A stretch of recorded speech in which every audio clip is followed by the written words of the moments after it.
দুর্যোগ ব্যবস্থাপনা অধিদপ্তরে একটি নতুন নিয়োগ বিজ্ঞপ্তি প্রকাশিত হয়েছে। হ্যালো বন্ধুরা, কেমন আছেন? আশা করি সকলেই খুবই ভালো আছেন।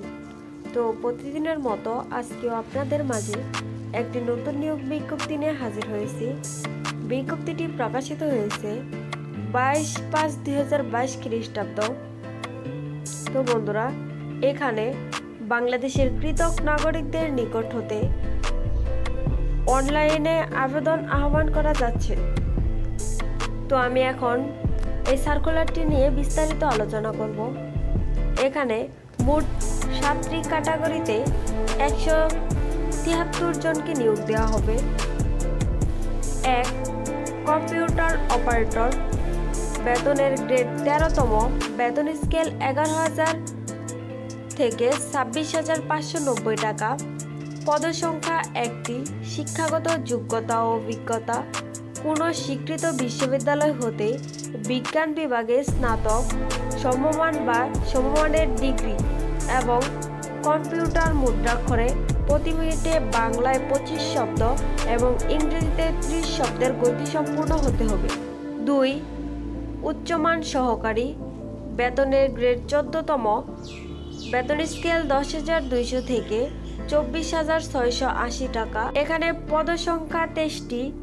শিক্ষাগত যোগ্যতা ও অভিজ্ঞতা: কোনো স্বীকৃত বিশ্ববিদ্যালয় হইতে দ্বিতীয় শ্রেণী বা সমমানের সিজিপিএতে স্নাতক বা সমমানের degree, computer, word processing, email, machine ইত্যাদি চালানোর দক্ষতা ও অভিজ্ঞতা থাকতে হবে।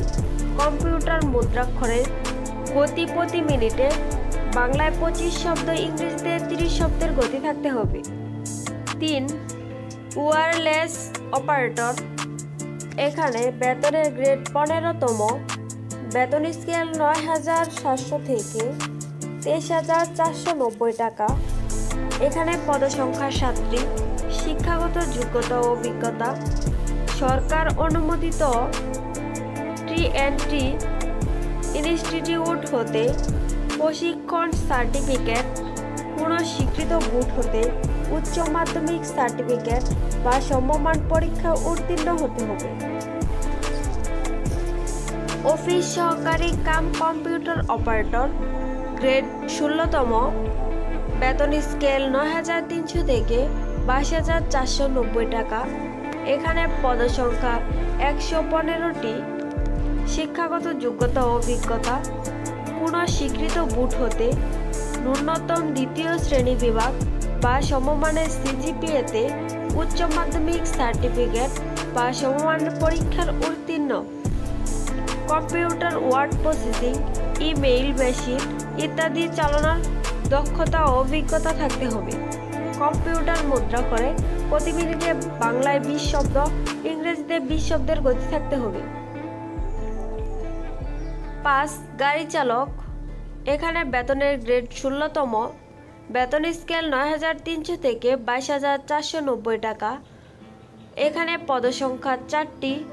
শিক্ষাগত যোগ্যতা ও অভিজ্ঞতা: অষ্টম শ্রেণী মানে জিএসসি বা সমমানের পরীক্ষায় উত্তীর্ণ, বৈধ ড্রাইভিং লাইসেন্স ও হালকা ও ভারী যানবাহন চালনায় 3 বছরের অভিজ্ঞতা থাকতে হবে।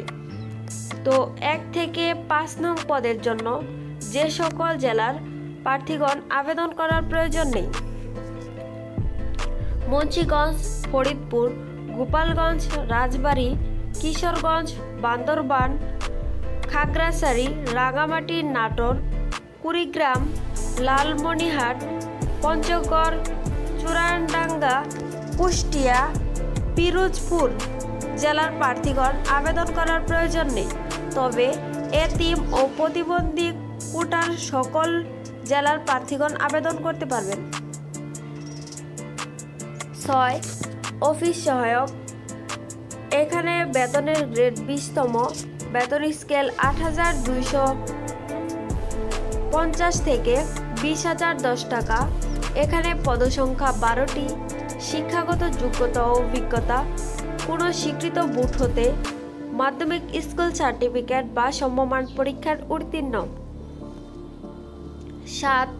নিরাপত্তা প্রহরী, এখানে বেতনের গ্রেড 20তম, বেতন স্কেল 8,250 থেকে 20,010 টাকা। এখানে পদসংখ্যা 11টি। শিক্ষাগত যোগ্যতা ও অভিজ্ঞতা 8ম শ্রেণী জেএসসি বা সমমান পরীক্ষার উত্তীর্ণ। তো 6-7 নং পদের জন্য যে সকল প্রার্থীগণ আবেদন করার প্রয়োজন নেই: ফরিদপুর, গোপালগঞ্জ, মাদারীপুর, রাজবাড়ী, শরীয়তপুর, কিশোরগঞ্জ, জামালপুর, বান্দরবান, ব্রাহ্মণবাড়িয়া, খাগড়াছড়ি, লক্ষ্মীপুর, রাঙ্গামাটি, পাবনা, নওগাঁ, নাটোর, চাঁপাইনবাবগঞ্জ, রংপুর, দিনাজপুর, গাইবান্ধা, লালমনিরহাট, পঞ্চগড়, ঠাকুরগাঁও, খুলনা, যশোর, মাগুরা, নড়াইল, বাগেরহাট, সাতক্ষীরা, চুয়াডাঙ্গা, মেহেরপুর, বরিশাল, ঝালকাঠি, বরগুনা, মৌলভীবাজার জেলার প্রার্থীগণ আবেদন করার প্রয়োজন নেই। তবে এতিম ও প্রতিবন্ধী কোটার সকল জেলার প্রার্থীগণ আবেদন করতে পারবেন। তো অনলাইনে আবেদন করার ক্ষেত্রে প্রার্থীদের নিম্নবর্ণিত শর্তাবলী অবশ্যই অনুসরণ করতে হবে। 24/6/2022 খ্রিস্টাব্দ তারিখে প্রার্থীর বয়স 18 থেকে 30 বছর এর মাঝামাঝি হতে হবে। তবে বীর মুক্তিযোদ্ধা, শহীদ বীর মুক্তিযোদ্ধা পুত্র কন্যা ও শারীরিক প্রতিবন্ধী প্রার্থীদের ক্ষেত্রে বয়স 32 বছর। বয়স প্রমাণের ক্ষেত্রে এফিডেভিট গ্রহণযোগ্য না। বিভাগীয় প্রার্থীদের ক্ষেত্রে বয়সীমা 40 বছর পর্যন্ত শিথিলযোগ্য। দুর্যোগ ব্যবস্থাপনা অধিদপ্তর এর রাজস্ব খাতে সৃষ্ট পদে ন্যূনতম 2 বছর স্থায়ী বা অস্থায়ীভাবে চাকরিরত প্রার্থীগণ বিভাগীয় প্রার্থী হিসেবে গণ্য হবেন। এ নিয়োগের ক্ষেত্রে কোটা সংরক্ষণ বিষয়ে সরকারের সর্বশেষ নির্দেশনা অনুসরণ করা হবে। সরকারি, আধা সরকারি ও প্রতিষ্ঠানে চাকরিরত প্রার্থীদের অবশ্যই যথার্থ কর্তৃপক্ষের অনুমোদিত ক্রমে আবেদন করতে হবে।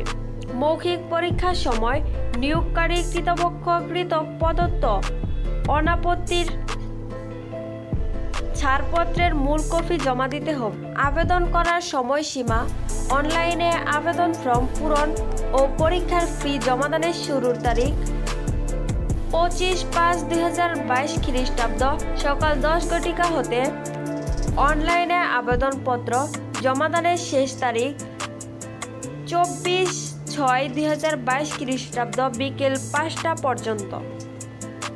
উক্ত সময়সীমার মধ্যে ইউজার আইডি প্রাপ্ত প্রার্থীগণ অনলাইনে আবেদন সাবমিট এর সময় থেকে পরবর্তী 72 ঘন্টার মধ্যে যে কোনো টেলিটক প্রিপেইড মোবাইল থেকে SMS করে পরীক্ষার ফি জমা দিতে হবে। অনলাইনে আবেদনপত্র পূরণের নিয়মাবলী: প্রার্থীগণ এই ওয়েবসাইটের মাধ্যমে আবেদন করতে পারবেন। তো আমি ডিসক্রিপশন বক্সে এই লিঙ্ক দিয়ে দিব, আপনারা চাইলে সরাসরি ওইখান থেকে আবেদন করতে পারবেন। ওয়েবসাইটে প্রবেশ করে দুর্যোগ ব্যবস্থাপনা অধিদপ্তর কর্তৃক প্রকাশিত নির্ধারিত আবেদনপত্র পূরণ করে অনলাইনে রেজিস্ট্রেশন কার্যক্রম এবং ফি জমা প্রদান করতে হবে এবং ফি জমাদান করতে হবে। অনলাইনে আবেদনপত্রে প্রার্থী তার রঙিন ছবি দৈর্ঘ্য 300 প্রস্থ 300 পিক্সেলের ছবি এবং স্বাক্ষর দৈর্ঘ্য 300 পিক্সেল প্রস্থ 80 পিক্সেলের স্ক্যান করে নির্ধারিত স্থানে আপলোড করবেন। তো ছবির সাইজ এবং স্বাক্ষরের সাইজ যদি না করতে পারেন তাহলে আমার ডিসক্রিপশন বক্সে একটি লিঙ্ক দেওয়া থাকবে, আপনারা ওইখান থেকে শিখে নিতে পারবেন। ছবির সাইজ সর্বোচ্চ 100 কেবি ও স্বাক্ষরের সাইজ সর্বোচ্চ 60 কেবি হতে হবে। অনলাইনে আবেদনপত্রে পূরণকৃত তথ্যই যেহেতু পরবর্তী সকল কার্যক্রমে ব্যবহৃত হবে, সেহেতু অনলাইনে আবেদনপত্র সাবমিট করার পূর্বেই পূরণকৃত সকল তথ্যের সঠিকতা সম্পর্কে প্রার্থী নিজেই শতভাগ নিশ্চিত হবে। এতিম, শারীরিক প্রতিবন্ধী, বীর মুক্তিযোদ্ধা, শহীদ বীর মুক্তিযোদ্ধার পুত্র-কন্যা, শহীদ বীর মুক্তিযোদ্ধার পুত্র-কন্যা, ক্ষুদ্র নৃগোষ্ঠী ও আনসার বিডিপি কোটার প্রার্থীদের প্রযোজ্য ক্ষেত্রে টিক চিহ্ন দিতে হবে। প্রার্থী অনলাইনে পূরণকৃত আবেদনপত্রের একটি প্রিন্ট কপি পরীক্ষা সংক্রান্ত যে কোনো প্রয়োজনে সহায়ক হিসেবে সংরক্ষণ করবেন। পরীক্ষার ফি প্রদান। তো 1 থেকে 5 নং পর্যন্ত 100 টাকা এবং টেলিটক সার্ভিস চার্জ বাবদ 12 টাকা, মোট 112 টাকা জমা দিতে হবে। 6 এবং 7 নং পদের জন্য 50 টাকা, টেলিটক সার্ভিস চার্জ বাবদ 6 টাকা, মোট 56 টাকা অনধিক 72 ঘন্টার মধ্যে জমা দিবেন। উল্লেখ্য, অনলাইনে আবেদনপত্রের সকল অংশ পূরণ করে সাবমিট করা হলেও পরীক্ষার ফি জমা না দেওয়া পর্যন্ত অনলাইনে আবেদনপত্র কোনো অবস্থাতেই গৃহীত হবে না। প্রাথমিকভাবে বাছাইকৃত প্রার্থীদের লিখিত, ব্যবহারিক, প্রযোজ্য ক্ষেত্রে এবং মৌখিক পরীক্ষায় অবতীর্ণ হতে হবে। কেবলমাত্র মৌখিক পরীক্ষার জন্য নির্বাচিত প্রার্থীদের মৌখিক পরীক্ষার সময় নিম্নোক্ত কাগজপত্র সমূহের মূল কপি প্রদর্শন করতে হবে এবং সকল কাগজপত্রের এক সেট সত্যায়িত অনুলিপি জমা প্রদান করতে হবে। সকল সত্যায়ন প্রত্যয়ন সরকারি প্রথম শ্রেণীর গ্যাজেটের কর্মকর্তাকৃত সম্পাদিত হতে হবে। সকল শিক্ষাগত যোগ্যতার সনদ, কম্পিউটার মুদ্রাক্ষরে দক্ষতার সনদ প্রযোজ্য ক্ষেত্রে চাকরির আবেদন ফর্মে উল্লেখিত স্থায়ী ঠিকানা, নিজ জেলা ও জাতীয়তা সমর্থনে সংশ্লিষ্ট ইউনিয়ন পরিষদ চেয়ারম্যান, পৌরসভার মেয়র, সিটি কর্পোরেশনে ওয়ার্ড কাউন্সিল কৃতক ইস্যুকৃত নিজ জেলার উল্লেখ সহ জাতীয়তার সনদপত্র, বীর মুক্তিযোদ্ধা পুত্র-কন্যা, শহীদ বীর মুক্তিযোদ্ধার পুত্র-কন্যা প্রমাণক হিসেবে সরকারের সর্বশেষ নির্দেশনা মোতাবেক উপযুক্ত কৃতপক্ষ কৃতক প্রদত্ত সনদ। এছাড়া বীর মুক্তিযোদ্ধা, শহীদ বীর মুক্তিযোদ্ধার পুত্র-কন্যা ক্ষেত্রে প্রমাণক হিসেবে ইউনিয়ন পরিষদের চেয়ারম্যান, পৌরসভার মেয়র, সিটি কর্পোরেশনের ওয়ার্ড কাউন্সিল কৃতক প্রার্থীদের সঙ্গে বীর মুক্তিযোদ্ধার সম্পর্ক সংক্রান্ত প্রত্যয়নপত্র প্রার্থীর যদি থাকে এবং তার পিতা মাতার জাতীয় পরিচয়পত্র, এতিমখানার নিবাসী ও শারীরিক প্রতিবন্ধী, ক্ষুদ্র নৃগোষ্ঠী এবং আনসার ও গ্রাম প্রতিরক্ষা কোটার আবেদনকারীদের ক্ষেত্রে উপযুক্ত কৃতপক্ষ কৃতক প্রদত্ত সনদ। শুধুমাত্র টেলিটক প্রিপেইড মোবাইল ফোনে থেকে প্রার্থীগণ নিম্ন বর্ণিত SMS পদ্ধতি অনুসরণ করে নিজ নিজ ইউজার আইডি এবং পাসওয়ার্ড পুনরুদ্ধার করতে হবে। অনলাইনে আবেদন করতে কোনো সমস্যা হলে টেলিটক নাম্বার থেকে 121 অথবা এই ইমেইলের মাধ্যমে যোগাযোগ করতে পারবেন।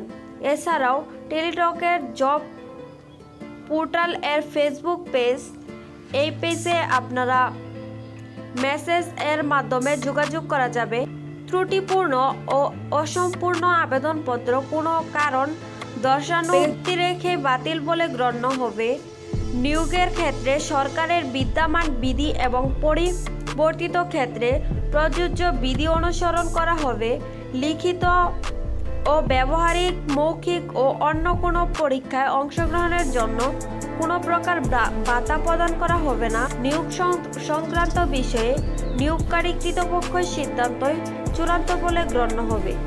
তো বন্ধুরা, ভিডিওটি আমি এখানেই শেষ করছি। ভালো থাকবেন। Take care. আল্লাহ হাফেজ।